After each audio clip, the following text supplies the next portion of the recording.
Ya pemirsa, sudah 3 tokoh atau narasumber dalam DBS To The Point yang kita cuplik. Petarung-petarung semuanya. 2 di antara 3 tadi adalah menterinya Jokowi. Nah, kalau tadi menterinya, ini kita bosnya menteri. Bosnya menteri. Bosnya ya, menteri. Betul. Saya ingat Bang Don ini sudah berapa kali mewawancarai Presiden Jokowi. Nah, satu yang saya ingat juga wawancara Bang Don di Istana Bogor. Itu setelah sekian kali itu Bang Don. Ya, itu kira-kira yang ke-12. Jadi soal pekerjaan saja sebetulnya. Kalau di saya rata-rata masih tertarik. tiap bulan berarti Yang saya wawancara. ingat ketika saya interview beliau di Waduk Pluit dengan Nunung Setiani untuk program The Headlines pada waktu itu. Saya bilang, Bapak Presiden, saya sudah berkali-kali ketemu, lalu kemudian menginterview Anda sebagai calon gubernur, ketika jadi gubernur, apakah tahun depan saya panggil Anda Bapak Presiden? Ketawa Pak Jokowi. Itu mestinya sangat saya ingat. Lalu kemudian yang di Bogor itu adalah dalam rangka setahun. Dalam rangka setahun. Dalam rangka setahun. Setahun kabinet kerja. Setahun kabinet gitu. kerja.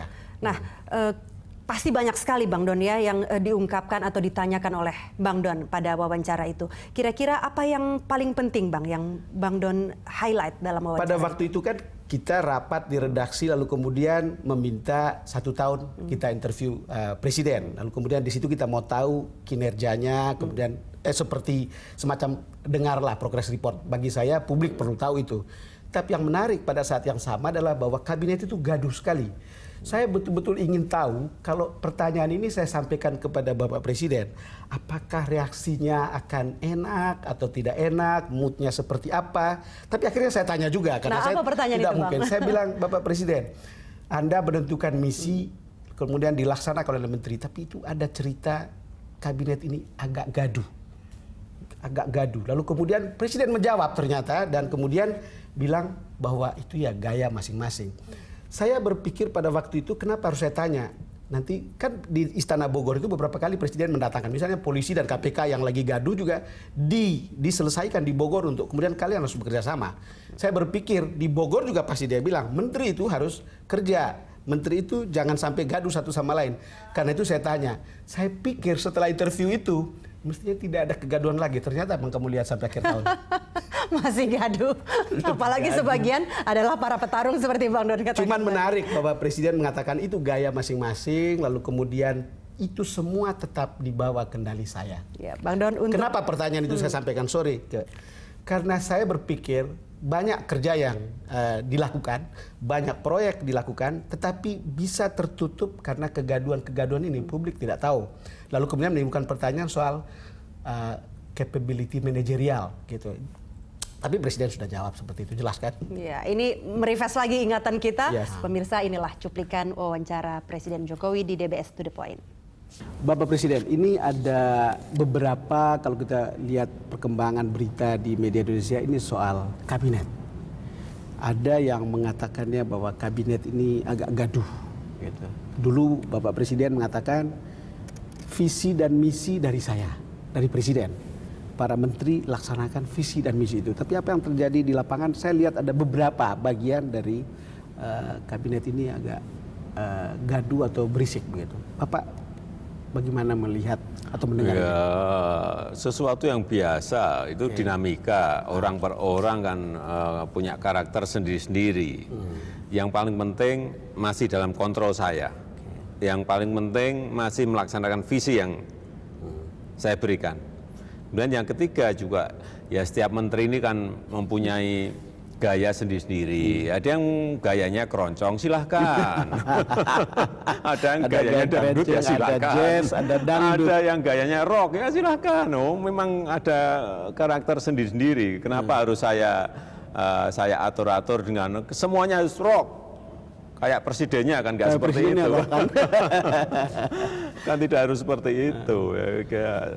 Tetapi kalau sudah melenceng dari visi ya memang langsung saya tegur. Nah, karena begini, sebagai orang media, saya merasa bahwa itu akan berpengaruh pada cara publik melihat. Media akan memberitakan kegaduhan ini, lalu itu berpengaruh pada persepsi publik. Salah satu pertanyaannya, pertama, apakah Presiden membiarkan ini? Kedua, ataukah ini tidak bisa dikendalikan? Ini kan akan bertanya soal capacity, Pak. Ini pertanyaan yang ini. Ya itu yang media yang nulis saja. Karena nggak bertanya kepada saya. Makanya saya bertanya. Kalau bertanya kepada saya pasti saya jawab. Nah, jadi sebetulnya semua fully under control. Iya. Tetapi kalau Semuanya dalam kontrol saya. kalau kelewat baru ditegur. Iya. Karena dalam manajemen apapun mesti ada perencanaannya, ada organisasinya, pelaksanaannya, dan harus ada kontrol. Ini yang saya pegang betul di manajemen kontrolnya. Saya mau lebih konkret, misalnya ada kasus soal jaminan untuk perpanjangan kontrak Freeport. Lalu kemudian ada soal target listrik 35.000 megawatt. Lalu kemudian ada soal dwelling time yang kalau kita lihat di lapangan, ini kan publik bertanya, saya juga bertanya seperti mereka gitu. Tapi kalau Bapak lihat yang begini ini itu betul-betul hanya karena musik, versi musik aja. Saya kira hanya karena genre musiknya berbeda aja. Kalau arahnya kan sama, mengarahnya masih pada titik yang sama. Saya karena saya sudah berkali-kali menginterview Bapak, lalu kemudian juga beberapa kali pertemuan, saya percaya apa yang dikatakan oleh Bapak Presiden. Saya termasuk ketika awal dibilang Bapak itu akan menjadi pemimpin boneka, tapi setelah lihat cara Bapak mengambil keputusan, cara Bapak Presiden mereshuffle, cara Bapak Presiden, akhirnya saya mengatakan tidak ada satupun yang bisa mendikte Presiden Jokowi. Benar? Ya, hal-hal yang prinsip. Sekali lagi, hal-hal yang prinsip saya kalau sudah saya putuskan ya, saya putuskan. Dan kalau orang mau memberikan saran, memberikan masukan ya silahkan. Tetapi bahwa keputusan pasti 100% saya yang mengendalikan.